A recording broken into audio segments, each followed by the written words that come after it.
बयबो फैदोलाय सोर अनलाइन दङ दिनै गावजों गाव चेनेल चेकिं लाइभ प्रमसन खालामलायसैलाय गाइसमोन।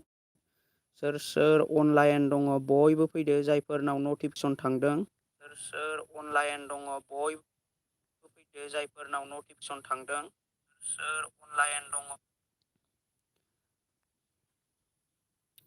हेल' फ्रेन्ड्स, सोर अनलाइन दङ लाइभआव फैदो लाइभआव दसे गावजों गाव चेनेल प्रमसन खालामलायसैलाय।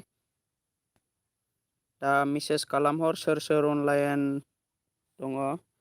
दा जोंना रावनावबो नटिफिकेसन थाङाखै जानांगौ, बेनिखायनो दा लाइभआव रावबो फैनो हाथ'वाखै। दा दसे नेथ'नोसै आं दिनै कमिउनिटि पस्टआवबो जेबो पस्ट हगाराखै लाइभ फैनायनि। दा ओंखायनो मानसिफ्रा मोनथियाखै जानांगौ। दा सोरबाफोर अनलाइन दङब्ला लाइभआव फै, नटिफिकेसन थांदोंब्ला दिनैबो गावजों गाव चेनेल प्रमसन खालामलायसै लोगोफोर। रायज्लायलायनोसै दिनै। लाइभआव सोर फैदों मेसेज खालामहरबानो जाबाय। जोंना नै सासे फैहांबाय, केबि अफिसियेल। हाय आदा, हेल' लाइभआव फैजोबदो ब्रमोन। ABCDXYZ हेल'। आरबि बड' स्टेटास आं दिनै फार्स्ट। आरबि बड' स्टेटासआ दिनै आंनि लाइभआव बयनिख्रुइबो फार्स्टसिन जाबाय।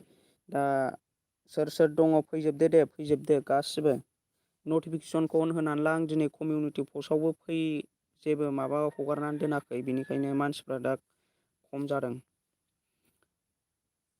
YZSP mix blog hi hello' ब्र' हेल'। टेक्न' बर'आबो आंनि लाइभआव फैबाय। दा जोंना साबा जाबाय आरो दा जानो हागौ सोरनावबा नटिफिकेसन थाङाखै, ओंखायनो दाबो रावबो फैजोबनो हायाखै। YZSP मिक्स ब्लग खैथासिम थागोन नोंथां? आं थानायनि टाइम गैया ब्र'। दा जायफोर गासैनिखौबो प्रमसन खालामजोबखांबानो आंबो बारा गोबाव थाया। दा सोरना साबसक्राइबारा माइनास जादों, आंना दिनै माइनास जायाखैलाय। दिनै आंना मोजाङैनो जादों। मैया साबसक्राइब खालामनाया माइनास जायाखै आंना। सोरना बेसेबां साबसक्राइब माइनास जादों अननानै खोन्थाहरलाय।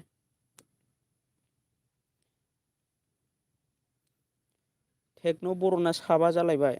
नोङो कमेन्टआव थिनो नामा ब्र'? नोंबो आंनिखौ साबसक्राइब खालाम, आंबो नोंनिखौ साबसक्राइब खालाम होननानै बेबायदि थिनो नामा?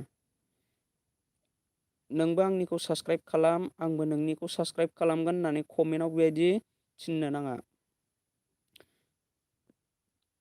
टेक्न' बर' गैलालायनो। आरबि बड' स्टेटास आंना एक जादों ब्र'। बे सासे सानै जादोंबाथाय बियो गोसो जानानै आनसाबसक्राइब खालामनानै लाखानाय जानांगौ। आरो जुदि 7-6 जन जायोब्ला बियो इउटुबनिफ्राय माइनास खालामहरनाय जानांगौ। दा जोंना गोबाङानो सोरनाबा 7 सोरनाबा 6 जन बियो इउटुबनिफ्राय जाखानाय। जै सासे आनसाबसक्राइब जाबाथाय 7 बेबायदि माइनास जायो। आंना दिनैनि गेजेराव मैया खालामलायनाया सासेबो जायाखै जानाया। आरबि बड' स्टेटास आंना सासेल'। ओमफ्राय टेक्न' बर' आंनो नांलालै जा मोनो टेक्न' बर' गोसोबायनो नाङा। सासेयानोमोन सानैयानोमोन। YZSP मिक्स ब्लग आं मानि 3:30सिम बेस्थ'मोन। आदसा ब्र'आ दा माहाय दङ? माबाफोर मावदों नामा खामानिफोर? देरहाफुंबाय आंबो माइनास जादों ब्र' दाखालिना। आदसा ब्र' नों मैयानि लाइभआव फैदोंना फैयाखै? नोंना मैया बेसिबांमोन नाया साबसक्राइबारखौ? टेक्न' बर' जिबि वार्क हेल' फ्रेन्ड हेल' लाइभ फैलायबाय लाइभ। ABCDXYZ जायासै आंना ब्र' मोजां थादों। आंनाबो मैयानि दिनाव मोजाङैनो थादों, रावबो आनसाबसक्राइब खालामाखै। बेबायदि खालामलायाबानो जायो जोंना। सोरबा गोसो जानानै आनसाबसक्राइब खालामो। सोरां ब्लग आंना 12 जन आनसाबसक्राइब जाबाय ब्र'। आदसा कमेन्टआव थिननो नाङा ब्र'। कमेन्टआव आं बुंदों नोंसोरखौ कमेन्टआव नोंबो आंनिखौ साबसक्राइब खालामदो, आंबो नोंनिखौ साबसक्राइब खालामसै बेबायदि कमेन्टआव बुंनो नाङा। आंथ' बेबायदि बुङा। आंबो सिगाङाव बुङोमोन, ओमफ्राय माइनास जायो, बांसिन माइनास जायो बेबायदि कमेन्ट लिरबाथाय। जेबि वार्क आंनाबो 6 खमायना फैबायलैनो। आदसा जिबि वार्कआबो ब्र'आबो कमेन्टआव थिनदोंमोन नामा? देरहाफुंबाय मैया आं बिजिमोन फैनो हायाखै बेखायनो लाइभआव ब्र'। आदसा थेंकिउ ब्र' दिनै लाइभआव फैनायनि थाखाय।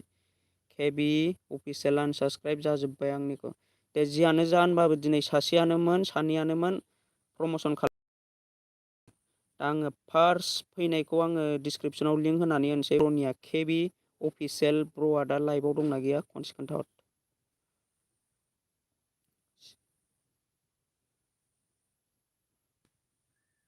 सोरां ब्लक 10K दङ जोंना ब्र'आ। दा आं ब्र'नि चेनेलखौ थांनानै भिजिट खालामनानै नायनोसै। आंना अलरेडि साबसक्राइबारखा, जायफोर सापर्ट खालामाखै सापर्ट खालामनानै फैबानो जाबाय केबि अफिसियेल ब्र'नि चेनेलखौ। केबि अफिसियेल ब्र'नि चेनेलखौ जायफोर सापर्ट खालामाखै सापर्ट खालामनानै फैदो। आरो सोर सोरना साबसक्राइब खालामखानाय कमेन्टआव खोन्थाबानो जाबाय। गोरलै खिलिनाय हा ब्र' हेल' ब्र' हेल'। दा दिनैबो सासेयानोमोन सानैयानोमोन प्रमसन खालामलायसै। दा जायफोर सापर्ट खालामाखै केबि अफिसियेल ब्र'नि चेनेलखौ सापर्ट खालामनानै फैदो। टटेल 87 साबसक्राइबार जानानै दङ ब्र'ना। दा जायफोर सापर्ट खालामाखै सापर्ट खालामनानै फैदो। 89 साबसक्राइबार जाबाय। सोर सोर अनलाइन दङ सापर्ट खालामनानै फैदो। जोंना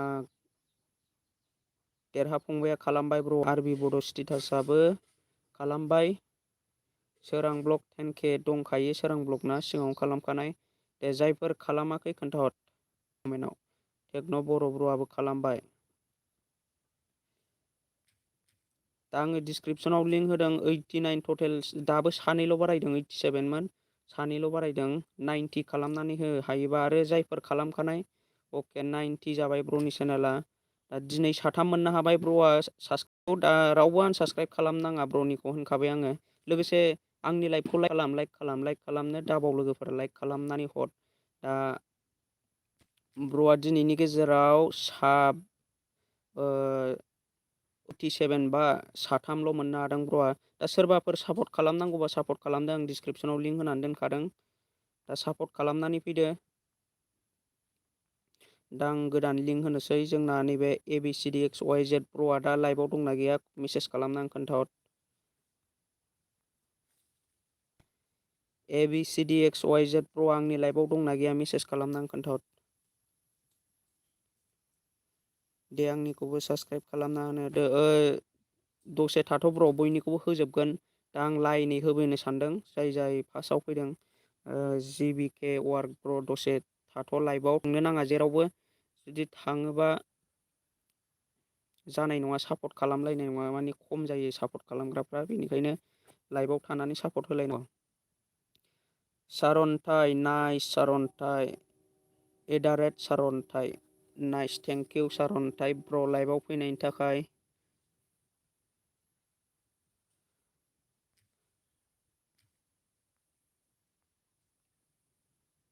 दा आङो ABCDXYZ ब्र'खौ सोंदोंमोन। दा आंनि लाइभआव दंना गैया ब्र'आ खोन्थाहर। दा नै अनलाइन दंब्लाबो जोंना लाइक खालामनानै होआखै ब्र'मोन। लाइभखौ लाइक खालामनानै हो। जायफोर अनलाइन आंनि लाइभआव दङ लाइक खालामनानै हो लाइभखौ। लाइक खालामनो दाबाव। आरो चेनेलाव गोदानै फैदोंब्ला साबसक्राइब खालामनो दाबाव। दा आङो ABCDXYZ ब्र'खौ सोंदोंमोन आंनि लाइभआव दंना गैया। दा गैयाबा आङो ब्र'निखौ दोनथ'नाय जासिगोन। दा ABCDXYZ ब्र'आ दा लाइभआव दंना गैया। दा गैयाबा आं ब्र'निखौ दोनथ'नोसै। दा जोंना गोबां खालामनांगौ दङ। दानिया आङो आरबि बड' स्टेटास ब्र'निखौ नायनोसै। आरबि बड' स्टेटास ब्र'नि चेनेलखौ भिजिट खालामबाय आङो। अलरेडि साबसक्राइबार आंना। दा ब्र'आ बेयाव बेनार लागायनानै ला। बेनार नैबे साइडआव। दा ब्र'आ बेनार होनानै लायाखै। बेनार होयोबा एसे साबसिन नुयो चेनेलखौ। आनसाबस्क्राइब खालामबा गाज्रि मोनो। आदसा आं केबि अफिसियेल ब्र' आनसाबस्क्राइब खालामलायनो नाङा। दा आरबि बड' स्टेटास ब्र'नि चेनेलखौ आंना अलरेडि साबसक्राइब खालामखानाय। लोगोसे आं ब्र'नि चेनेलखौ डिसक्रिपसनाव लिंक होनानै होनोसै। दे जायफोर सापर्ट खालामनानै फैदों कमेन्टआव खोन्थाहरबानो जाबाय। सापर्ट खालामदो फैदो कमेन्टआव खोन्थाहरदो। सापर्ट खालामनानै कमेन्टआव खोन्थाहर। दा आङो होबाय आरबि बड' स्टेटास ब्र'नि चेनेलखौ डिसक्रिपसनाव लिंक, जायफोर सापर्ट खालामाखै सापर्ट खालामनानै फैयो। टटेल 36 साबस्क्राइबार दङ दा ब्र'ना। 40 साबस्क्राइबार खालामनानै हो। जेसेबांनाखि आंनि लाइभआव गोदानै फैदों अननानै बिनि चेनेलखौ सापर्ट खालामनानै होदो। ब्र'नि चेनेलखौ आरबि बड' स्टेटासनि चेनेलखौ। दा आंना अलरेडि साबस्क्राइब आरो कमेन्टआव खोन्थाहर जायफोर सापर्ट खालामनानै फैदों।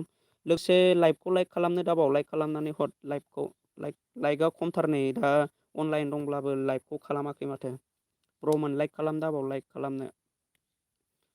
खालामनो दाबाव आरो चेनेलाव गोदानबा साबस्क्राइब खालामनानै लानो दाबाव। बेबायदिनो नोंथांमोननि गेजेराव प्रमसन खालामनो फैबाय थागोन।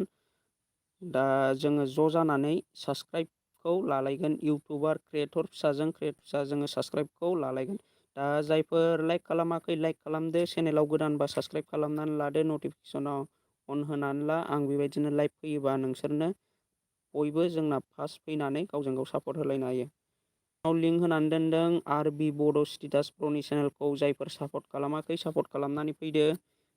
आरबि बड' स्टेटास आरो सोर सोर खालामखानाय कमेन्टआव खोन्थाहर सोर सोर खालामखानाय। दा जोंना गोदानै फैदों आरबि बड' अफिसियेल। आंना दिनै 10था खमायदों फ्रेन्ड।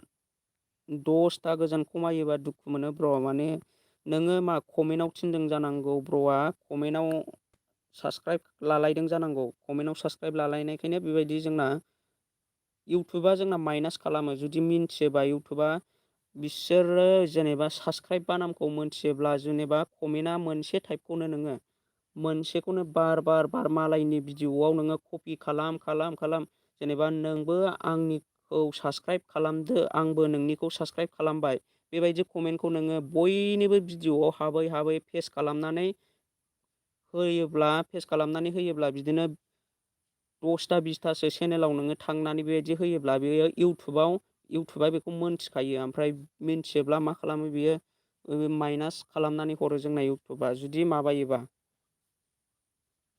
आरो बै मानसिया इउटुबनिफ्राय नोंनि नायदों ब्राउज फिचारनिफ्राय नायदोंना चेनेल पेजनिफ्राय नायदोंना सार्च लिस्टनिफ्राय नायदों बेखौ इउटुबा गासिबो मिन्थिखायो। अट'मेटिक मानि काउन्ट जानानै थाहैखायो। इउटुब लिस्टनिफ्राय नायदोंना, इउटुब सार्चनिफ्राय नायदोंना, चेनेल पेजनिफ्राय नायदों बेखौ मोनथिखायो इउटुबा। गोरलै खिलिनाया मा कमेन्ट लिरहरदों? आंनिखौबो थिन ब्र'नो थिनगोनब्रा ब्र' लाइभआव। दा आं सापर्ट होनो थिनदों माथो सापर्टखौनो होआखै नै नोंसोरो। 36 साबस्क्राइबारल' जानानै दङ। आरबि बड' स्टेटासआ आंनो कमेन्ट खालामनानै खोन्थाहर। वाइटि स्टुडिअ'आव थांनानै साबस्क्राइबारा बारायदोंना बारायाखै खोन्थाहर। साबस्क्राइब बारायबासो आंबो मोजां मोनो। जुदि साबस्क्राइब बाराया गारा आङो ओरैनो प्रमसन खालामनायाव सासेबाबो सानैबाबो साबस्क्राइब बारायाबा दुखु मोनो। प्रमसन खालामनायनि जेबो लाबानो जाया। बेनिखायनो दा आरबि बड' स्टेटासआ दा बेयाव एखमबानि समाव आपडेट जाया ब्र'। नोङो वाइटि स्टुडिअ'आव थांनानै खोन्थाहर। वाइटि स्टुडिअ'खौ अपेन खालामनानै खोन्थाहर। सासेबो बारायाखैनो दाबो। आं मानि जोंना अलरेडि सापर्ट खालामलायजोबनायबा बारायनाय नङा। दा सापर्ट खालामाखैबा खालामनानै होदो। आं डिसक्रिपसनाव लिंक होबाय ब्र'निखौ। दा जानो हागौ बयबो खालामजोबखानाय आंनि लाइभआव सोर सोर दङ बियो सिगाङावनो खालामखानाय लाखानाय जानांगौ। बिनिखायनो बारायाखै ब्र'नि चेनेला। खालामखानायसो औ, खालामखानायबा बारायनाय नङा। जायफोर खालामनानै लायाखै खालामनानै लादो। दे सोर सोरना खालामखानायसो खोन्थाहर। जोंना सोर सोर खालामखानायसो खनसे चेक खालामनानै खोन्थाहरजोब। टेक्न' बर'आ खोन्थाहरबाय जोंना खालामखानायसो। सोरां ब्लगआ मा कमेन्ट लिरदों? ब्र' खालामदों आंनिखौबो प्रमसन खालामदो। खालामगोन सोरां ब्लग ब्र'। दा बयनिखौबो खालामगोन। दा सापर्ट होलाय गासिबो जयै।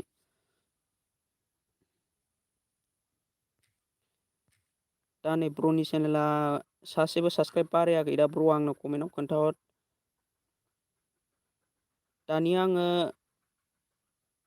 दानिया आङो नैबे YZSB मिक्स ब्लग ब्र'नि चेनेलखौ भिजिट खालामनो सानदोंमोन। दा ब्र' आंनि लाइभआव दंना गैया खनसे दङब्ला खनसे मेसेज खालाम। ब्र'आ दङब्ला खनसे मेसेज खालामदो। नैबे जोंना YZSB mix blog YZSB mix blog ब्र'आ आंनि लाइभआव दंना गैया खनसे मेसेज खालाम, कमेन्ट खालामनानै खोन्थाहर। आकाश दि हाय ब्र' दासो अके थेंक इउ ब्र' लाइभआव फैनायनि थाखाय। आंबो बारा गोबाव जायाखै लाइभआव फैनाया, 15 मिनिटल' जादों दाबो। दा आङो नैबे ब्र'खौ सोंहरदों आंनि लाइभआव दङब्ला मेसेज खालामनानै खोन्थाहरदो। YZSB mix blog YZSB mix blog ब्र'आ आंनि लाइभ। फोरमाय बसुमतारी हेल' ब्र' हेल' थेंक इउ आंनि लाइभआव दिनै फैनायनि थाखाय। दा दिनैबो जोंना गावजों गाव प्रमसन खालामलायदों ब्र'। दा जायफोर चेनेलखौ प्रमसन खालामजानो सानदों लाइभआव थाबाय थाबानो जाबाय, आं बयनिखौबो प्रमसन खालामनानै होगोन। दा आं ब्र'खौ सोंहरबाय थादों, दा जुदि गैयाब्ला आं दोनथ'नोसै ब्र'नि चेनेलखौ। जेला गाव फैफिनो अब्ला आं सोंहरनायाव मेसेज खालामनो हायाखिसै, जानो हागौ ब्र'आ आंनि लाइभनिफ्राय थांबाय जानो हागौ, बेनिखायनो मेसेज खालामनो हायाखिसै। गैलाबा देरहाफंबाया गैलादां ब्र' बे कमेन्ट खालामदों। दा गैला जानो हागौ ब्र'आ, बिनिखायनो लाइभआव फैनो हायाखिसै दा। आर बर'सा हाय ब्र' गुड आफ्टारनुन ब्र'। दा लाइभआव फैनायनि थाखाय थेंक इउ, नोंथांखौ आंनि लाइभनिफ्राय बरायहरनाय जाबाय। दा आङो गोदान लिंक होनोसै। दा ब्र'आ गैया जानांगौ आंनि लाइभनिफ्राय, बेनिखायनो मेसेजखौ बियो टाइप खालामनो हायाखै। दानिया आङो देरहाफंबाय ब्र'नि चेनेलखौ भिजिट खालामनानै नायनोसै। देरहाफंबाय ब्र'नि चेनेलखौ आङो दाख्लैहाय नायदोंमोन, मोनसेल' भिडिअ दङ दा ब्र'ना। दा जायफोर सापर्ट खालामाखै देरहाफंबाय ब्र'नि चेनेलखौ सापर्ट खालामनानै लादो, आंना अलरेडि सापर्ट खालामखानाय।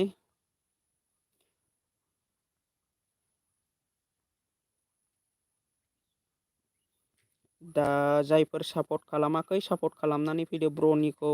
दा 73 साबस्क्राइबार जानानै दङ, ब्र'नि चेनेला गोदानसो, मोनसेल' भिडिअ जानानै दङ दा। दा जायफोर सापर्ट खालामाखै सापर्ट खालामनानै फैदो देरहाफंबाय ब्र'नि इउटुब चेनेलखौ। दा आं डिसक्रिपसनाव लिंक होनानै दोनबाय। जायफोर सापर्ट खालामाखै सापर्ट खालामनानै फैदो, आरो जायफोर सापर्ट खालामखादों आंनो कमेन्टआव खोन्थाहर। दे आङो दा डिसक्रिपसनाव लिंक होनानै दोनबाय, लोगोफोर सापर्ट खालामनानै फैदो। दा 73 साबस्क्राइबार जानानै दङ जोंना। सोरां ब्लग 10K खालामनानै होबाय, दे सोर सोर खालामाखै कमेन्टआव खोन्थाहर बेबायदिनो। कमेन्ट खालामनानै खोन्थाहर दे सोर सोर खालामखो। आरबि बड' स्टेटासना खालामखानायसो, टेक्न' बर'नाबो खालामबाय, टेक्न' बर'आबो खालामबाय। आरो सोर सोर खालामाखै खालामनानै लादो। दा 75 मोननो हाबाय ब्र'आ, 73निफ्राय सानैल' बारायदों, दाबो सानैल'। दा जायफोर सापर्ट खालामाखै सापर्ट खालामनानै फैदो देरहाफंबाय ब्र'नि इउटुब चेनेलखौ। आं डिसक्रिपसनाव लिंक होनानै दोनदों। आकाशदि आंनिखौबो होदो दे, होगोन ब्र'। दा नोंथाङा आं डिसक्रिपसनाव लिंक होनानै दोनदोंना, बेखौ सापर्ट खालामदो, उनाव आं बयनिखौबो होजोबगोन। दा सापर्ट खालामलायजों गावजों गाव। आर बर'सा आंबो खालामबाय ब्र', थेंक इउ ब्र' आर बर'सा। दा सापर्ट होलाय जोङो बयबो बेबायदिनो, जायफोर सापर्ट खालामाखै सापर्ट खालामनानै फैदो। 76 साबस्क्राइबार मोननो हाबाय ब्र'आ, दाबो साथामल' बारायदों। दा जाय जाय खालामदों आंनो कमेन्टआव बेबायदिनो खोन्थाहरबानो जाबाय। ओमफ्राय आङो गोदान लिंक होनोसै। दे सापर्ट खालामनानै फैजोब गासिबो, लोगोसे लाइभखौ लाइक खालामनानै हो। दा जोंना लाइभआव थाबाबो लाइक खालामनांगौ। दा लाइक खालामनानै हो ब्र'मोन, लाइक खालामबा जेबो जाया। दा लाइक खालाम, आरो चेनेलाव गोदानै फैदोंब्ला सापर्ट खालामदो, आंखौबो साबस्क्राइब खालामनानै हो। बेबायदिनो लाइभ फैबाय थागोन।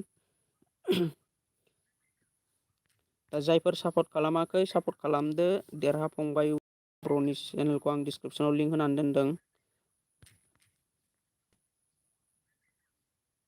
दानिया आङो गोदान फार्स्टनिफ्राय आङो माबानोसै, फैफिननोसै। जोंना सोर सोर माबाखो, दानिया आङो टेक्न' बर' ब्र'। दा टेक्न' बर'आ लाइभआव दंना गैया कमेन्ट खालामनानै खोन्थाहर। आकाशदि हाय ब्र' होदो दे, होगोन ब्र'। लाइभआव दसे थाथ', दा माखासे मानसिफ्रा लिंक होखांबाथाय खारो, बिनिखायनो दा बेबायदि जानो नाङा आरोखि लिंक होबाबो जोंना सापर्ट खालामलायनो नागिरा सोरबा सोरबा। दा टेक्न' बर' ब्र'खौ आङो डिसक्रिपसनाव लिंक होनानै होनोसै। दा 77 साबस्क्राइब जानानै दङ ब्र'नि चेनेला।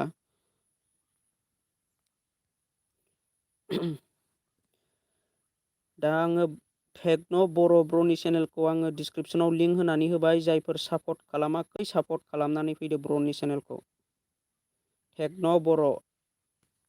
टेक्न' बर' इउटुब चेनेलखौ जायफोर सापर्ट खालामाखै सापर्ट खालामनानै फैदो। 77 साबस्क्राइब जानानै दङ। आकाशदि दे होदो दे ब्र', होगोन ब्र' होगोन, गासिनिखौबो होजोबगोन, सापर्ट खालामलाय बयबो। दा जुदि आङो डिसक्रिपसनाव लिंकल' होनानै मा जानो ब्र'मोन, दा सापर्ट खालामनायासो मेन खोथाया।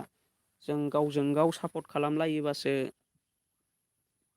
चेनेलखौ ग्र' खालामनो हागोन। सापर्ट खालामलायाबा ग्र' खालामनो हाया। दा आं डिसक्रिपसन टेक्न' बर'खौ जायफोर सापर्ट खालामदों कमेन्टआव खोन्थाहर। र' आं दा कमेन्टखौ नायनोसै सोर सोर सापर्ट खालामदों। दा जोंना देरहा फंबाया खालामबाय। आरबि बड' स्टेटासआबो खालामबाय। खालामखानायसो सिगाङावनो। टेक्न' बर'आ मा होनदों 100 खालामदोलै ब्र'नो। 100 खालामदो होनोब्ला जानाय नङा ब्र'। जोंना लाइभआव गोदान मानसि फैनांगोन। बिनिखायनो आं बुङो नोंसोरखौ जायफोर जोंनि इउटुब क्रियेटर फिसा फिसाखौ लाइभआव लेंहर, बयबो जयै खौसे जानानै सापर्ट होलायगोन जोङो। होनबासो जोङो साबस्क्राइबारखौ मोननो हागोन। आरो बर'सा आंनिखौबो फोरमायना होदो ब्र' एसे बारायदेरो खोमा। आरो बर'सा ब्र' औ होगोन। नोंनि चेनेलखौबो होगोन, गासिनिखौबो होगोन। दा लाइभआव दसे थाथ'। रैसुमै मुसाहारि मा ओंख्रि जाखोनो रैसुमै मुसाहारिया? दा जोंना दहायनि ओंख्रिया जाहैबाय मैथाजों नाजों ओमफ्राय दालि जहलसोमोन फ्रेन्ड। दा नोंसिना मा ओंख्रि कमेन्ट खालामनानै खोन्थाहर। आकासदि दे खालामखानायसो आदसा। दे खालामखानायसोबा दा ब्र'नि चेनेला बारायनाय खालामदों। आं दा डिसक्रिपसनाव लिंक होनानै दोनदों। दा आङो बारनोसै। दा ब्र'नि चेनेला जानो हागौ बयबो मानसिफ्रानो खालामखानाय। दा बिनिखायनो साबस्क्राइबारा बारायाखै। दा आङो आकासदिनि चेनेलखौ भिजिट खालामनोसै। दा आकासदि ब्र'नि चेनेलखौ आं अलरेडि साबस्क्राइब खालामखानानै लादों। दा ब्र'आ आंनि चेनेलखौ साबस्क्राइब खालामाखैबा साबस्क्राइब खालामनानै लादो। लोगोसे लाइक खालामदो लाइभखौ। दा आङो डिसक्रिपसनाव लिंक होनानै होनोसै ब्र'नि चेनेलखौ। जोंनाबो आलुसो बेनोसै रैसुमै मुसाहारि फ्रेन्डआ। दा आङो गोदान डिसक्रिपसनाव लिंक होनानै होबाय। चेनेलनि नामानो जाबाय आकासदि ब्र'नि चेनेल। जायफोर सापर्ट खालामाखै सापर्ट खालामनानै फैदो। आकासदि इउटुब चेनेलखौ जायफोर सापर्ट खालामाखै सापर्ट खालामनानै फैदो ब्र'मोन। आकासदि दा ब्र'आ बहानि आरो ब्र'आ चेनेल खुलिनाया बेसे गोबाव जाखो आंनो कमेन्टआव खोन्थाहर।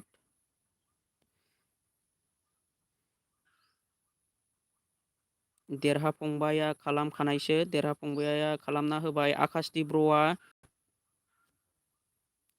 दा लाइभआव दंना गैया कमेन्ट खालामनानै खोन्थाहर। लोगोसे आंनि लाइभआव सोर सोर दङ सापर्ट खालामनानै फैदो ब्र'नि चेनेलखौ। 21 साबस्क्राइबार मोननो हाबाय।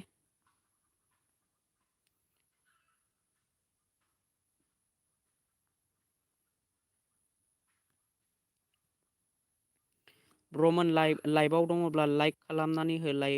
लाइकआनो बिराद खम जादों। जायफोर सापर्ट खालामाखै सापर्ट खालामनानै फैदो जोंना। आङो डिसक्रिपसनाव लिंक होनानै दोनदों आरो कमेन्टआव खोन्थाहर। सापर्ट खालामदोंब्ला कमेन्टआव खोन्थाहरदो। कमेन्टआव खोन्था खालामनानै फैदोंब्ला कमेन्टआव खोन्थाहरनो दाबाव। कमेन्टआव आंनो खोन्थाहर। आङो बुंनानै होगोन जाय जाय सापर्ट खालामनानै फैदों कमेन्टआव खोन्थाहर।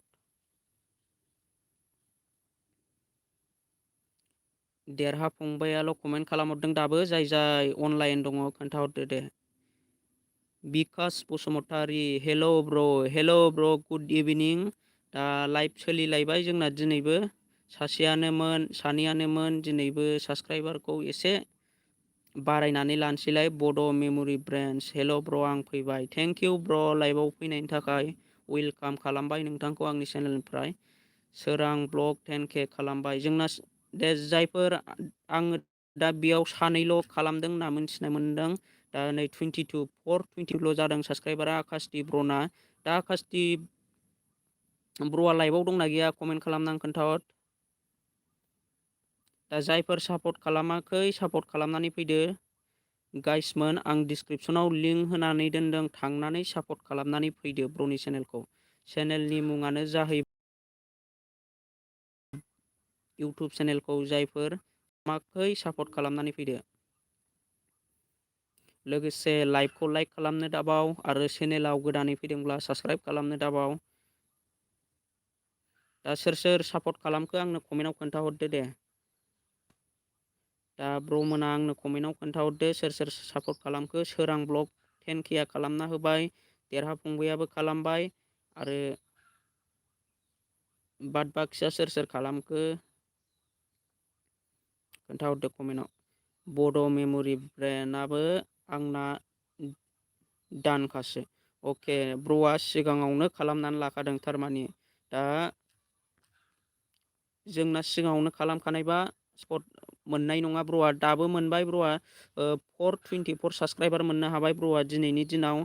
दा आकाशदीप ब्र'आ आंनो खोन्थाहरदो दिनै साबैसे साबस्क्राइबार मोनदों। कमेन्ट खालामनानै खोन्थाहरदो। आकाश जोंना आर बर'साया खालामनानै होबाय। थेंक इउ आर बर'सा ब्र'। दानिया आङो गोदान लिंक होनोसै। आर बर'सा ब्र'नि इउटुब चेनेलखौ आं दा सापर्ट खालामनोसै। ब्र'आ दा आंनि चेनेलखौ साबस्क्राइब खालामाखैबा साबस्क्राइब खालामनानै लादो ब्र'। आं नोंनि चेनेलखौ दा साबस्क्राइब खालामबाय, नटिफिकेसनखौबो अन होनानै लाबाय। लोगोसे आङो नोंनि चेनेलखौ डिसक्रिपसनाव लिंक होनानै होनोसै ब्र'।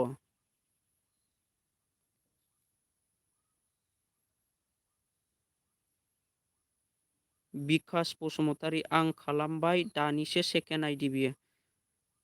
आदसा ब्र'ना बिकास बसुमतारी ब्र' नोंनि चेनेला अबे? नोंनि मोनसे चेनेल भिडिअ हगारग्रा भिडिअ आपल'ड होग्रा चेनेला अबे?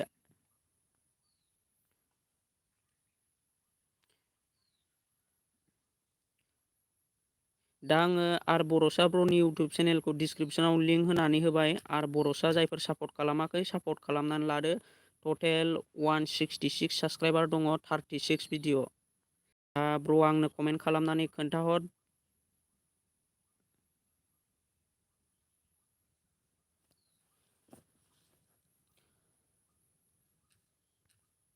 आर बर'सा इउटुब चेनेलखौ जायफोर सापर्ट खालामाखै सापर्ट खालामनानै फैदो लोगोफोर। दा आं डिसक्रिपसनाव लिंक होनानै दोनदों। सोर सोर खालामाखै कमेन्टआव खोन्थाहरबानो जाबाय। बड' मेम'रि ब्रेन्डआ खालामबाय। सोर सोर खालामदों दे कमेन्टआव खोन्थाहर। सोर सोर खालामदों कमेन्टआव खोन्थाहर।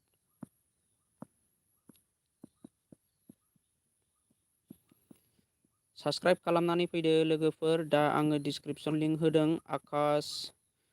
बिकास बसुमतारी आं बिकास गेमिंआवसो भिडिअ होयो ब्र'। आदसा आं नोंनिखौ बिकास गेमिंखौसो मिन्थियो ब्र'। बेथ' नोङो बेयाव भिडिअ आपल'ड होखाया जानांगौ। दा थेंक इउ ब्र'। नोंथाङा जुदि बेजों आंनि चेनेलखौ सापर्ट खालामाखैबा सापर्ट खालामनानै होदो बिकास गेमिंजों बिकास बसुमतारीजों।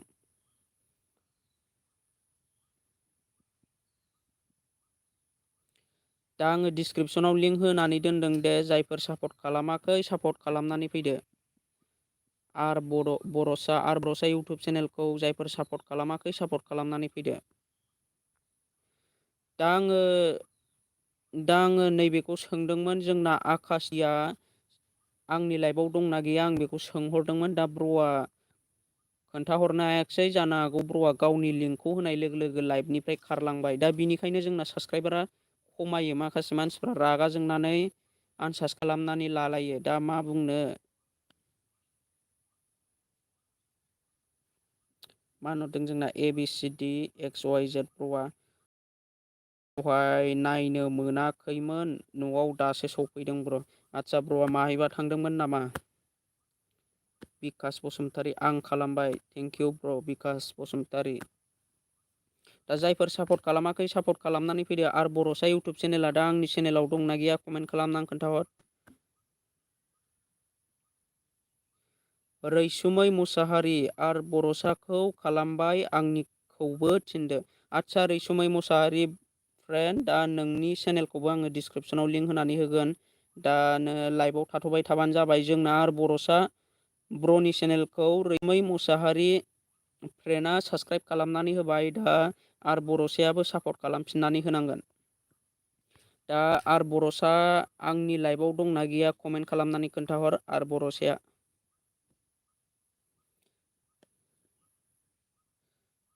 ABCD XYZ औ ब्र आंबो खालामबाय। थेंक इउ ब्र थेंक इउ। दा आं आर बर'साखौ सोंहरदों आंनि लाइभ खोन्थाहर आरो लाइभआव सोरबाफोर गोदान फैदोंबा कमेन्ट खालाम आरो चेनेलखौ लाइक खालामनानै हो। जोंना सोरां ब्लग 10K आबो खालामना होबाय। दा आर बर'साना टटेल 166मोन। दा बेसिबां साबस्क्राइबार मोननो हाखो आं नायनोसै दानिया। 73 साबस्क्राइबार मोननो हाबाय ब्र'आ। 166निफ्राय 73 साबस्क्राइबार मोननो हाबाय ब्र'आ दा। दा ब्र'आ आंनि लाइभआव दंना गैया कमेन्ट खालामनानै खोन्थाहर आरो ब्र'आ दिनैनि दिनाव बेसेबां साबस्क्राइब मोनखो कमेन्ट खालामनानै खोन्थाहरदो। दा आङो नेक्स्ट लिंकखौ होनानै होनोसै। दा आर बर'सा जोंना आर बर'सा आकास दि ब्र'मोनखौ सोंदों आङो लाइभआव दंना गैया कमेन्ट खालामनानै खोन्थाहर।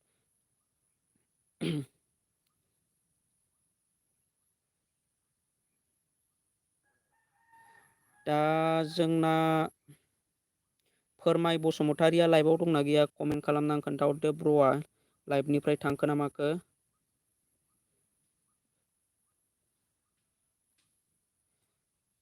जोंना MT ब्लग ब्र'आ कमेन्ट खालामहरदों लाइभआव फैलायबाय दिनैबो। हेल' ब्र' थेंक इउ ब्र' लाइभआव फैनायनि थाखाय। सोरां ब्लग आंनिखौबो होदो ब्र'। अके निखौ होनोसै एबार नेक्स्टआव। दा GBK वार्क दे एबार आंनिखौ होलायदो ब्र'। आदसा होगोन ब्र'। रैसुमैनिखौ खालामबाय आर बर'साया। दा आर बर'सा ब्र'आ सोर सोरनिफ्राय सापर्ट मोनखो नोंथाङाबो सापर्ट खालामनानै होफिनदो ब्र'। दा जाय जाय नोंथांखौ सापर्ट खालामदोंमोन बेक सापर्ट होफिनबानो जाबाय। MD वाट्सएप स्टेटास हाय ब्र' गोबाव जाबायमोन नामा? बारा गोबाव जायाखै ब्र' आधा घन्टासो जाबाय लाइभआव फैनाया। दा आंनि लाइभआव फैनायनि थाखाय थेंक इउ नोंथांखौबो। दा आङो गोदान लिंक होनोसै। दानिया आङो सोरां 10K ब्र'नि चेनेलखौ भिजिट खालामनानै नायबाय। आंना अलरेडि साबस्क्राइबार खालामखानाय ब्र'नि चेनेलखौ।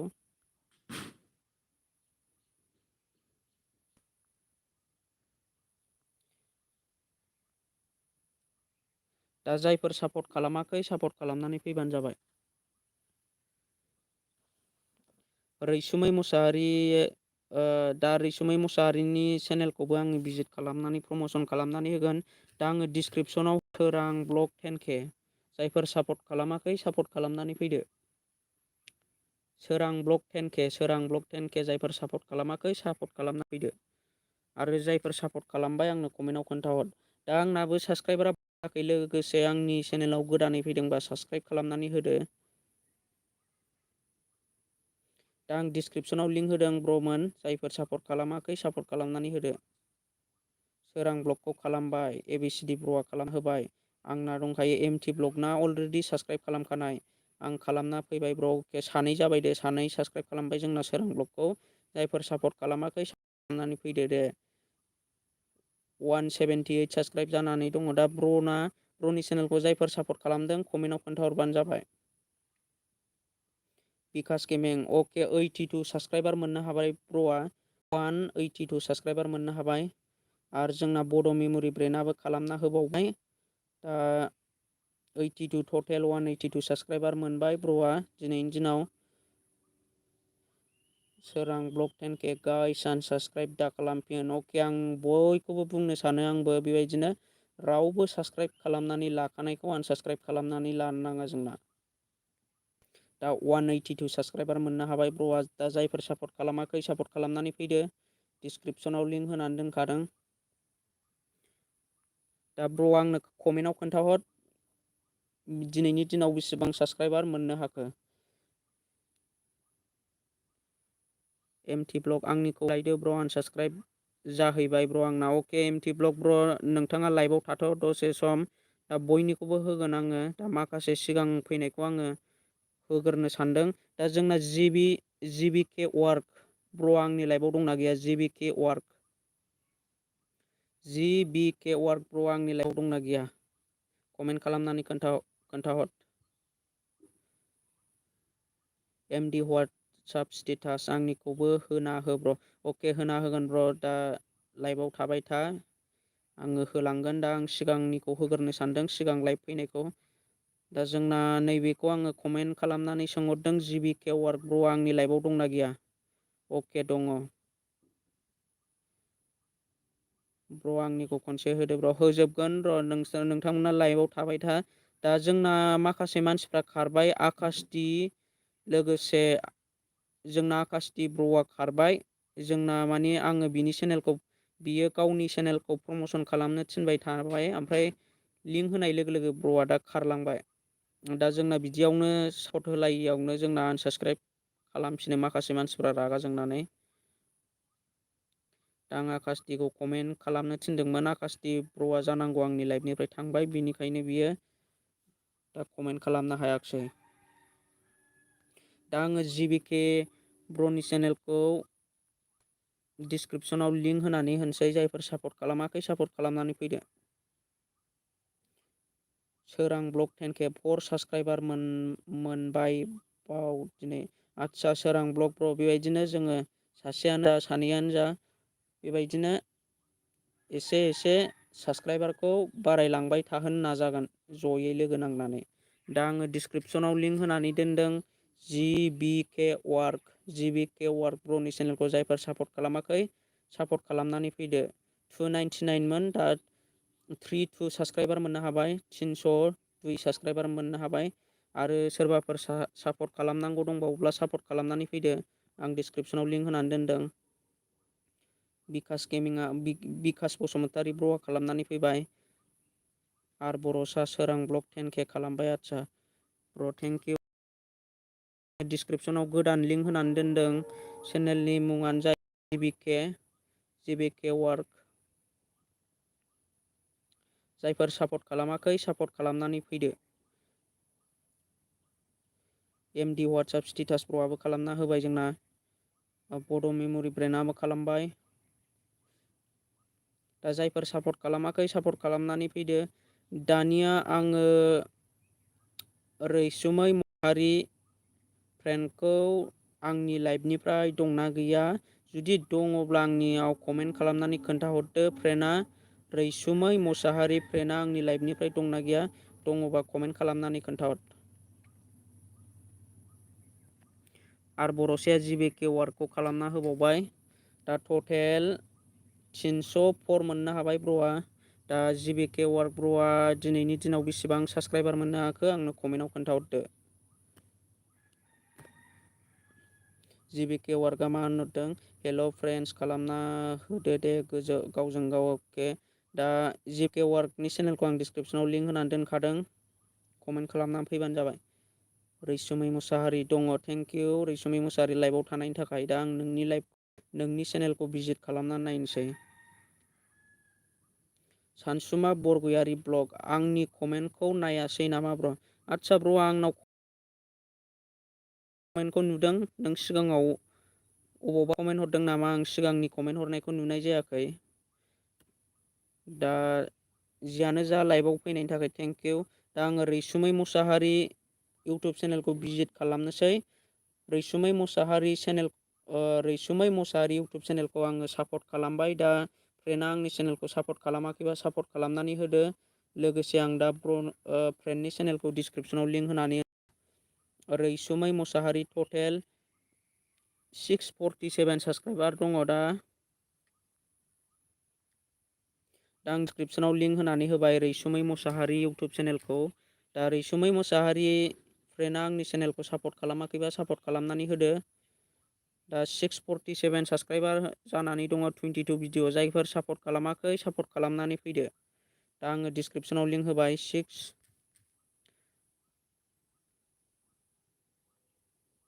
647 साबस्क्राइबार दङ दा। हेल' ब्र' साबा मोनबाय आरो उनाव मोननाय बायदि 6 खमायफिनगोनसो नामा? बारा कमेन्टआव मालायनि भिडिअ'आव थांनानै साबस्क्राइब खालामदो आंबो नोंनिखौ साबस्क्राइब खालामबाय बेबायदि होननो नाङा ब्र'मोन। दा जोंना दा बेबायदिनो आरो आं बयखौबो बुंनो सानो रावबो आनसाबस्क्राइब खालामनानै दालाथों। आं बयखौबो खावलायबाय आंनि लाइफनिफ्राय। दा रैसुमै मुसाहारिखौ जायफोर सापर्ट खालामाखै सापर्ट खालामनानै फैदो, आङो डिसक्रिपसनाव लिंक होनानै दोनदों आरो कमेन्ट खालामनानै खोन्थाहर। र' सोर सोर खालामखो आङो कमेन्ट फरायनि एसे।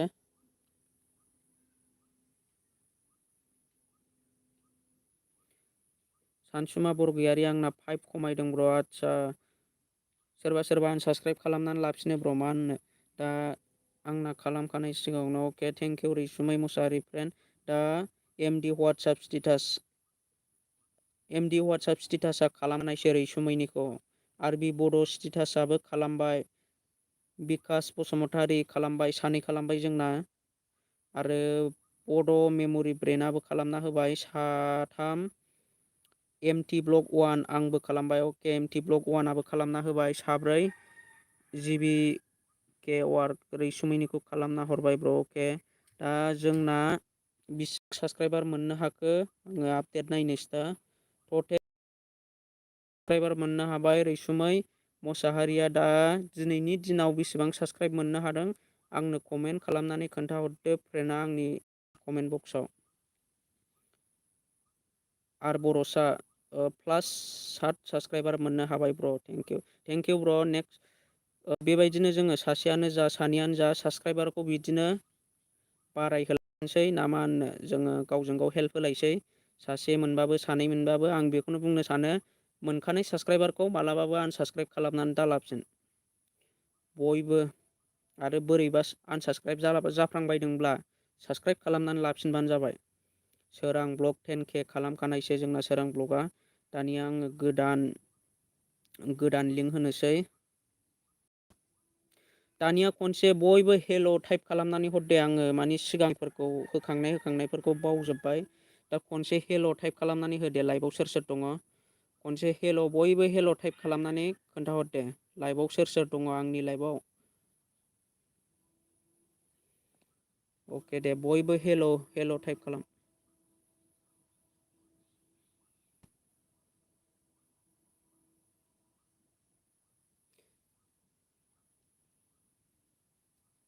आरबि बड' स्टेटास सोरां ब्लग गबिन्द बर' 4K हेल' ब्र' आंहा दासो। अके गबिन्द बर' थेंक इउ लाइभआव फैनायनि थाखाय। एमटि ब्लग हेल', बिकास हेल', ओमफ्राय बड' मेम'रि एबिसिडि, एमडि वाट्सएप स्टेटास, रैसुमै मुसाहारि, बिकास बसुमतारी। दानिया आङो बिकासनिखौ होनोसै ब्र'नि चेनेलखौ। दा जायफोर सापर्ट खालामाखै दा ब्र'नि चेनेलखौ बेखौ सापर्ट खालामनो थिनदों ब्र' आंनो कमेन्टआव खोन्थाहर। बे बिकास बसुमतारीखौनो सापर्ट खालामनांगौना बिकास गेमिंखौ सापर्ट खालामनांगौ। नोंथाङा जे चेनेलखौ सापर्ट खालामनो थिनदों बे चेनेलजों आंनाव कमेन्ट खालामनानै खोन्थाहर। दा ब्र'आ अबेखौ लिंक होनो थिनदों नोंनि बे कमेन्ट खालामनायखौना बिकास आदसा बेखौनो बिकास गेमिं बसुमतारीखौ। आदसा दे ब्र' आङो दा बेखौ नोंनि चेनेलखौ भिजिट खालामनानै नायनोसै। दा आंना अलरेडि साबस्क्राइबारखा। दा आङो ब्र'नि चेनेलखौ डिसक्रिपसनाव लिंक होनानै होनोसै। जायफोर सापर्ट खालामनानै फैबानो जाबाय। दा 22 साबस्क्राइबारल' जानानै दङ 1 भिडिअ'। दा ब्र'आ बेयाव मा भिडिअ' हगारगोन कमेन्ट खालामनानै खोन्थाबानो जाबाय। बै मोनसे चेनेलावथ' गेमिंनि भिडिअ' हगारखायो नोंथाङा। दा बेयाव मा चेनेल मानि सायाव भिडिअ' लाबोगोन आंनो खोन्थाहर। आंखौ जाय रिकुवेस्ट खालामो बिनिखौनो खालामो ब्र'। आर बर'साया माखौ होनदों आंखौ जाय रिकुवेस्ट खालामो। दा ब्र'मोन आंनि लाइभखौबो लाइक खालामनानै हो। गोदानै फैदोंबा आरो चेनेलखौ साबस्क्राइब खालामाखैबा साबस्क्राइब खालामनानै ला, लाइक खालामनानै ला, नटिफिकेसनखौ अन होनानै ला।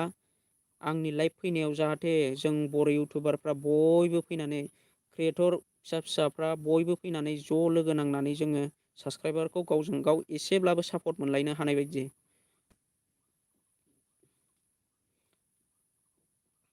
दा आङो डिसक्रिपसनाव लिंक होदों दे, जायफोर सापर्ट खालामाखै सापर्ट खालामनानै होदो बिकास बसुमतारिखौ।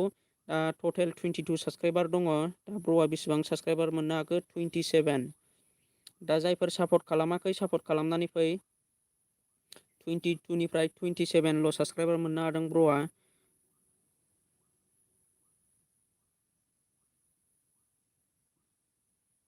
मा होनदों बिकास बसुमतारिया? आं बेयाव स्टेटास लाबोनो सानदों ब्र'। अके, स्टेटासखौ लाबोयोब्ला आङो नोंसोरखौ बुंनि जोंना माने स्टेटासखौ माने सायारि भिडिअ लाबोयोब्ला साबसिन जायो। स्टेटासाव जेनेबा ब्लगफोर बानायनो उसुबिदा मोनोब्ला जोंना नैबे सायारिफोर लाबोयोब्ला मोजांसिन जायो आरोखि। ओमफ्राय फटकफ्रा बिदिनो मालायनि बे गानफोरखौ इउस खालामोबा कपिराइट स्ट्राइक हरजानो गिनांगौ। माखासे देरखानाय चेनेलफ्रा गाव गावसिनि गानखौ इउस खालामोबा कपिराइट स्ट्राइक हरनायनि पावार थायो बिसिनाव, हरनो हानायनि। दा सायारिफोरनि भिडिअ लाबोयोब्ला माने बुंनाय भइसआ गावनिनो जाबायना, बेयाव हरनो हाया। माने गावनि जाजोब्बाय, बुंनाय भइसफ्राबो गावनि नालाय बेखौ हरनो हाया। दा जोंना माखासे स्टेटास भिडिअफोरखौ जाय गानखौ इउस खालामदों बैसोर गाना स्ट्राइक हरनो हायो।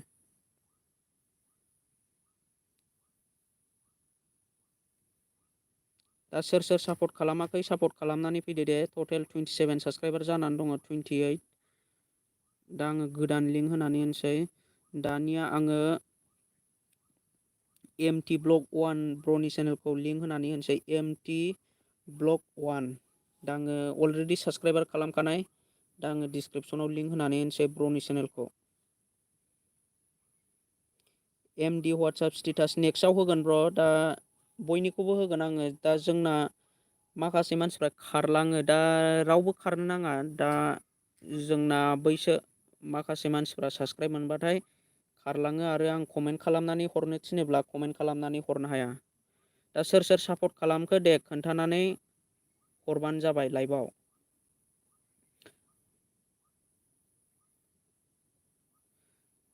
गबिन्द बर' 4K होखांनायखौ आंना। अके, गबिन्द बर'आ सापर्ट खालामखानाय। 63 साबस्क्राइबार मोननो हाबाय। 159 निफ्राय 163 साबस्क्राइबार मोननो हाबाय ब्र'आ। दा सोर सोर खालामाखै खालामनानै लादो।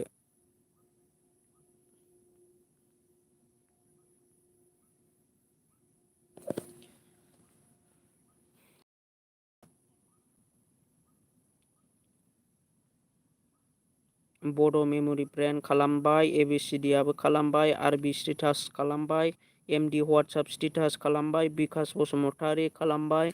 सोर सोर खालामनांगौ दंबावो खालामनानै फैदो। MT blog 1 ब्र'खौ।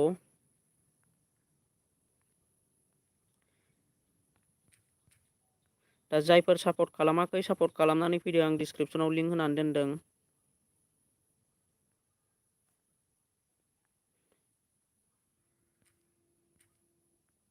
लोगोसे लाइभखौ लाइक खालाम आरो चेनेलाव गोदानै फैदोंब्ला सापर्ट खालामनानै होदो आरो कमेन्ट खालामदो जायफोर गोदानै फैदों। माखासे ओरैनोसो खालामबाय होनो ब्र'। खालामनानै फै, थगायनो नाङा ब्र'मोन। दा सापर्ट होलायनांगौ गावजों गाव।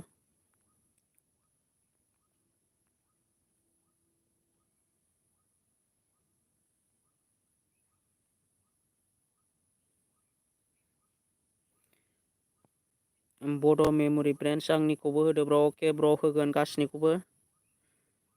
सानसुमा बरगयारि ब्लगआ हेल' बुंहरदों दासो। ओमफ्राय आङो सानसुमा बरगयारि ब्लग ब्र'आ माहायबा थांथ'दोंमोन नामा। आं दा डिसक्रिपसनाव लिंक होनायखौ जायफोर सापर्ट खालामनानै फैबाय कमेन्ट खालामनानै खोन्थाहर।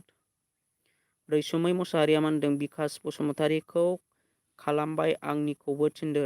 आदसा, रैसुमै मुसाहारि इउटुब चेनेला बसुमतारि इउटुब चेनेलखौ खालामना होबाय। दा बिकास बसुमतारि इउटुब चेनेल ब्र'आ रैसुमै मुसाहारिखौ सापर्ट खालामनानै फैदो। दा आङो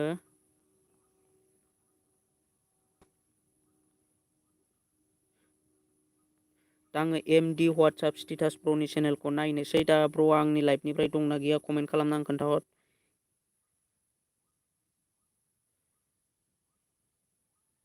बिकास बसुमतारियाबो खालामबाय रैसुमैनिखौ। दा MD WhatsApp स्टेटास ब्र'आ आंनि लाइफआव दंना गैया कमेन्ट खालामना आं खोन्थाहरदो। MD WhatsApp status.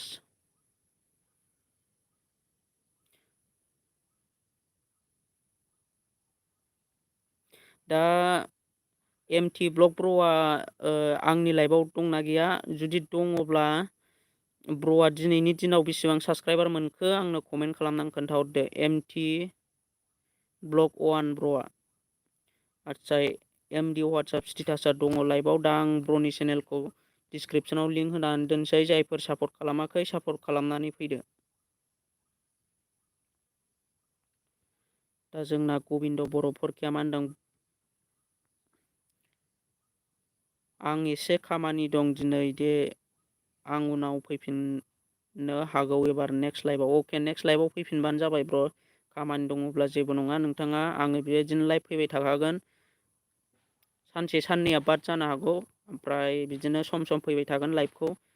दा सापर्ट होलायबानो जाबाय आरोखि। दा जायफोर सापर्ट खालामाखै MD WhatsApp स्टेटास इउटुब चेनेलखौ सापर्ट खालामनानै फैदो। डिसक्रिपसनाव लिंक होनानै दोनदों।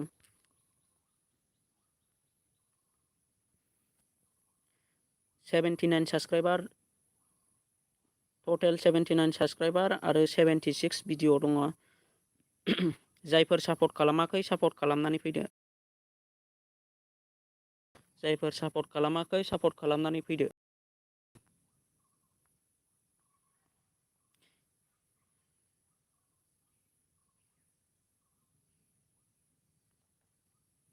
MD स्टेटासखौ खालामबाय। ABCDआ खालामना होबाय।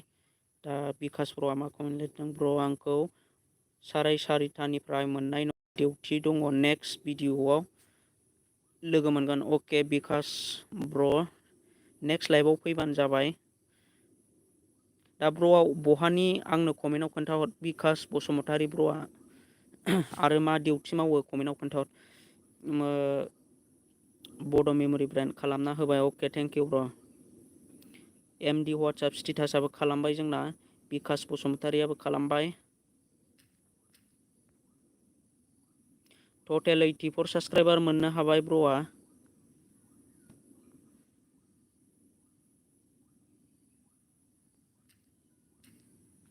दा MD WhatsApp स्टेटासआ दिनैनि गेजेराव बेसेबां साबस्क्राइब मोननो हाखो आंनो कमेन्टआव खोन्थाहरदो। MD WhatsApp स्टेटासआव अनलाइन दङब्ला दिनैनि दिनाव आंनि लाइभआव दङब्ला दिनैनि दिनाव बेसेबां साबस्क्राइब मोनो कमेन्ट खालामनानै खोन्थाहरखो मोनखो। आं त्रिपुरायावसो दंफैयो कम्पानियाव। आदसा ब्र' थेंक इउ। एबार लाइभआव फैफिनबानो जाबाय ब्र'आ टाइम मोनोब्ला नेक्स्ट लाइभआव फैफिनदो। दा खामानि दङब्ला ब्र'आ लाइभनिफ्राय थांनो हासिगोन। नेक्स्ट लाइभआव फैफिनबानो जाबाय।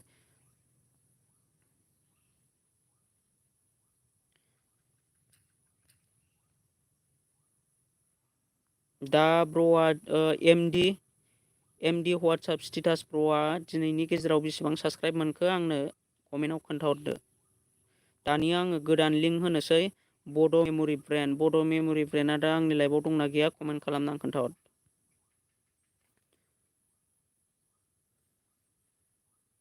दा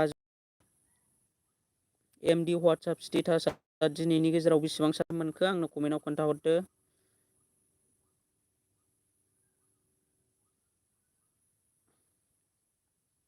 बिकास बसुमतारि आंखौ 4:00 लोगो मोनगोन ब्र'। अके जियानो जा नोंथाङा टाइम मोनोब्ला फैबानो जाबाय लाइभआव। टाइम मोनोब्ला फै नोंथांनि गोसो ब्र'। दा नोंथाङा जुदि टाइम मोनाब्ला जेबो नङा। नोंथाङा टाइम मोनब्लानो फैबानो जाबाय। बड' मेम'रि ब्रेन्ड दङ ब्र'। अके दानिया आङो MT ब्लग 1 आंबो भिडिअ इडिट खालामनोसै ब्र'। आं थांनोसै। आदसा MD WhatsApp स्टेटास गासै 5 मोनबाय ब्र'। अके 7 मोननो हाबाय MD WhatsApp स्टेटास ब्र'आ दिनैनि गेजेराव। आरो रावबो आनसाबस्क्राइब खालामफिननानै लानो नाङा दे। बिकास गेमिं अके ब्र' फैफिनगोन। अके ब्र' थेंक इउ। दा आङो बड' मेम'रि ब्रेन्ड इउटुब चेनेलखौ भिजिट खालामनोसै दानिया। दा आंना अलरेडि साबसक्राइबारखा ब्रनिखौ जायफोर सापर्ट खालामाखै सापर्ट खालामना होबानो जाबाय। टटेल 408 साबसक्राइबार जानानै दङ ब्रनि चेनेला। दा जायफोर सापर्ट खालामाखै सापर्ट खालामनानै फैदो। आं दा डिसक्रिपसनाव लिंक होनानै दोनदों। चेनेलनि नामानो जाहैबाय एमडि मेम'रि ब्रेन्ड एमडि बड' मेम'रि ब्रेन्ड। सरि आङो एमडि होनफ्रांदों। एमडिनि वाट्सएप स्टेटास मानि बिनिखौ लिंक होनायखाय। दा चेनेलनि नामानो जाहैदों बड' मेम'रि ब्रेन्ड। बड' मेम'रि ब्रेन्ड इउटुब चेनेलखौ जायफोर सापर्ट खालामाखै सापर्ट खालामनानै फैदो। 410 साबसक्राइबार मोननो हाबाय ब्र'आ। दा सोर सोर सापर्ट खालामाखै सापर्ट खालामनानै फैदो दे आरो कमेन्टआव खोन्थाहर।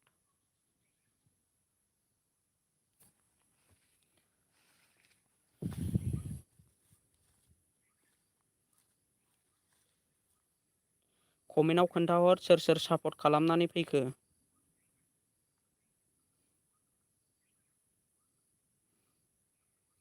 आंना नेट ब्रास जाला फ्रेन्ड। आं दोनसै। रैसुमै मुसाहारिया मा कमेन्ट लिरहरदों? ब्रास बारा जाला फ्रेन्ड। अके दा नेक्स्ट लाइभआव फैफिनबानो जाबाय टाइम मोनोबा फ्रेन्डआबो।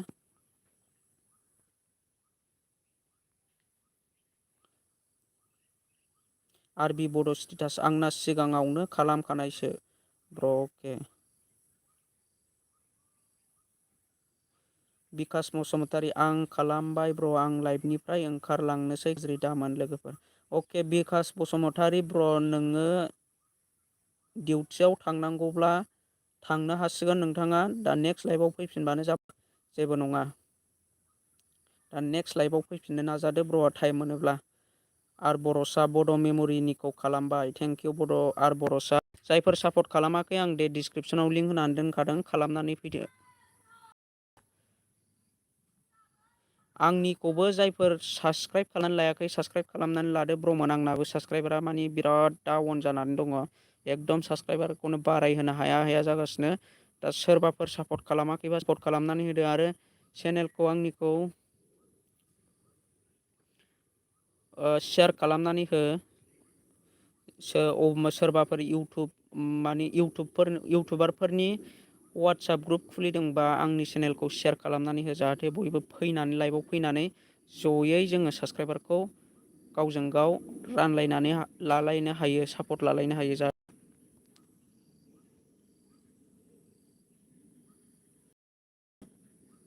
आरबि बड' स्टेटास दे ब्र' रावबो गैथ'लाबा आंनिखौ दे खनसे बयबो हेल'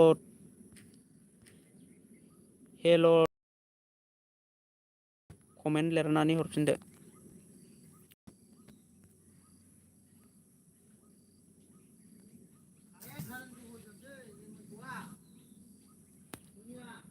खनसे बयबो हेल' टाइप खालामनानै हरफिन।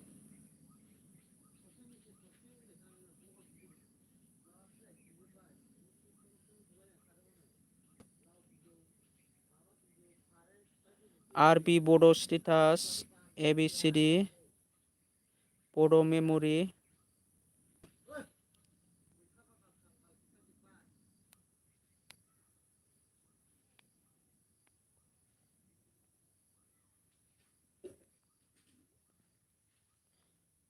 दा जोंना सोर सोर दङ? साथाम।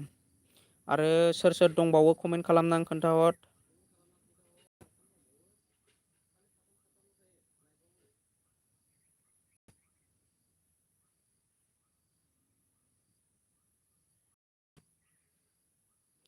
रावबोआनो गैला। औ थांजोब्बाय जोंना लाइभनिफ्राय। दा आंबो लाइभखौ दोनथ'नो सानबाय। बारा गोबाव लाला आङो नेक्स्ट लाइभ फैफिननोसैलाय।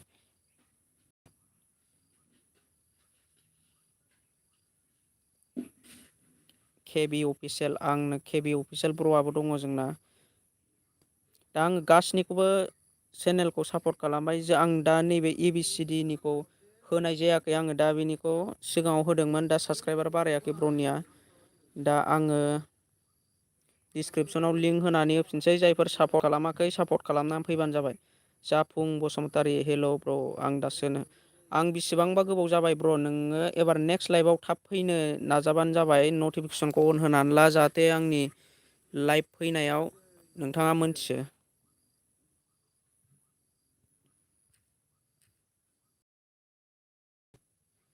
ABCD ब्रन चेनेलखौ जायफोर सापर्ट खालामाखै सापर्ट खालामनानै फैदो।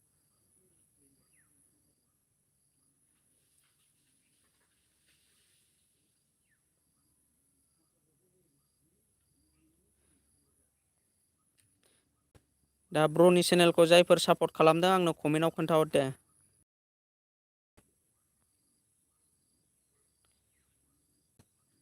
MD वाट्सआप स्टेटास आं खालामना फैबाय ब्र'। अके ब्र'आ खालामना फैबाय MD स्टेटासा। आर बर'सा हेल' फ्रेन्ड आं ओंखारथ'नोसै खामानि दं दुखु दामोन। बिदिनो गावजों गाव हेफाजाब होलायदो। औ हेफाजाब होलायनांगौ गावजों गाव। बड' मेम'रि खालामना होबाय बड' मेम'रि ब्र' नोंथाङा दिनै बेसिबां साबसक्राइब मोनखो आंनो कमेन्टआव खोन्थाहरदो। आरबि बड' स्टेटास आंनाबो बारायाखै ब्र' होफिनदो होगोन ब्र' र'। आरो नेक्स्ट लाइभआव फैफिनबानो जाबाय बयबो नटिफिकेसनखौ अन होनानै ला आं फैनाय लोगो लोगो नोंसोरबो जाहाथे लाइभआव फार्स्ट फैनो हायो बयबो गावजों गाव। दा टटेल ओइटि साबसक्राइबार मोननो हाबाय ABCDया दानिया आङो नेक्स्ट लिंक होनानै होनोसै।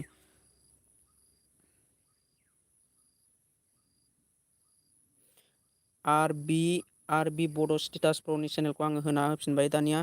जायफोर सापर्ट खालामाखै सापर्ट खालामनानै फैदो आं डिसक्रिपसनाव लिंक होनानै होनोसै।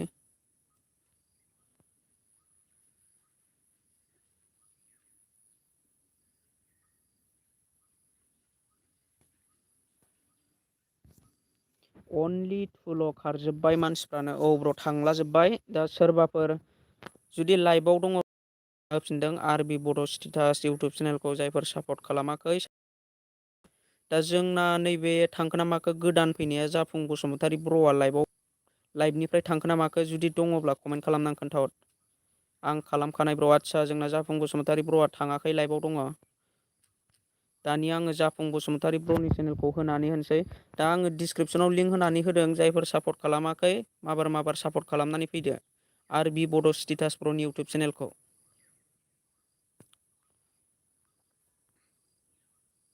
दा आङो जाफुं बसुमतारि ब्र'नि चेनेलखौ होनानै होनोसै डिसक्रिपसनाव।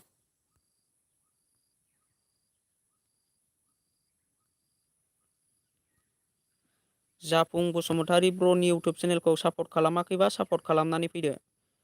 बड' मेम'रि ब्रेन्ड आंनाबो दंखायो आरबिना आदसा थेंकिउ।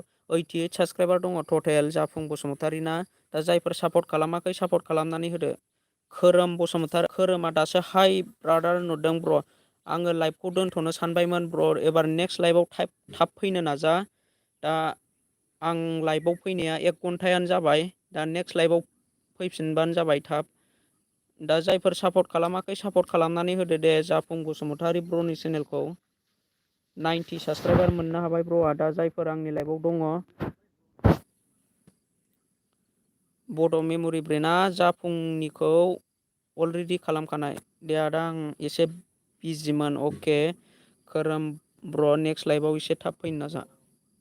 ABCD खालामबाय जाफुंनिखौ ABCDया खालामना होबाय जोंना। दा जायफोर खालामाखै खालामना फैदो 91 साबसक्राइबार मोननो हाबाय।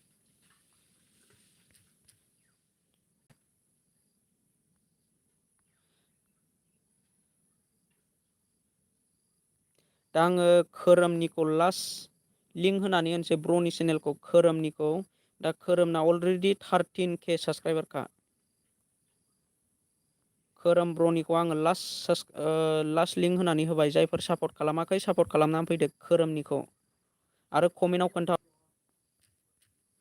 खोरोम इउटुब चेनेलखौ जायफोर सापर्ट खालामाखै सापर्ट खालामनानै आंनो कमेन्टआव खोन्थाहर खोरोम।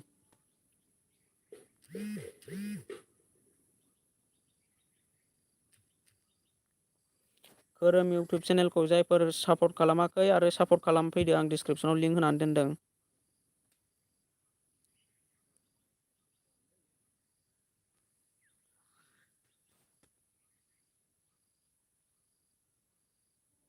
दे आं दा डिसक्रिपसनाव लिंक होनानै दोनदों जायफोर सापर्ट खालामदों कमेन्टआव खोन्थाहर।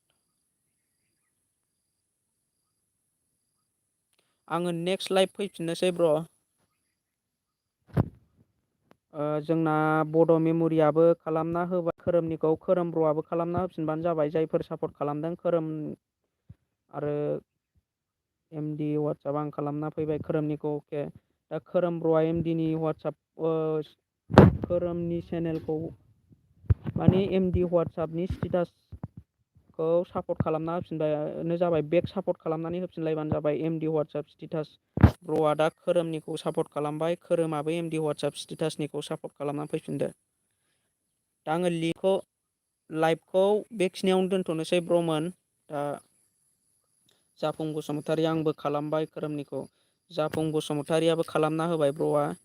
दा आं लाइभखौ बेखिनियावनो दोनथ'नोसै ब्र'मोन। नेक्स्ट लाइभआव बयबो फैजोब, नटिफिकेसनखौ अन होनानै ला आरो आंनि लाइभखौ लाइक खालामाखैबा लाइक खालामनानै होदो, सापर्ट खालामाखैबा सापर्ट खालामदो, नटिफिकेसनखौ अन होनानै लादो। आङो नेक्स्ट लाइभ फैफिननोसै। दिनैनि लाइभखौ आं बेखिनियावनो दोनथ'नोसै। बाय बाय लोगोफोर।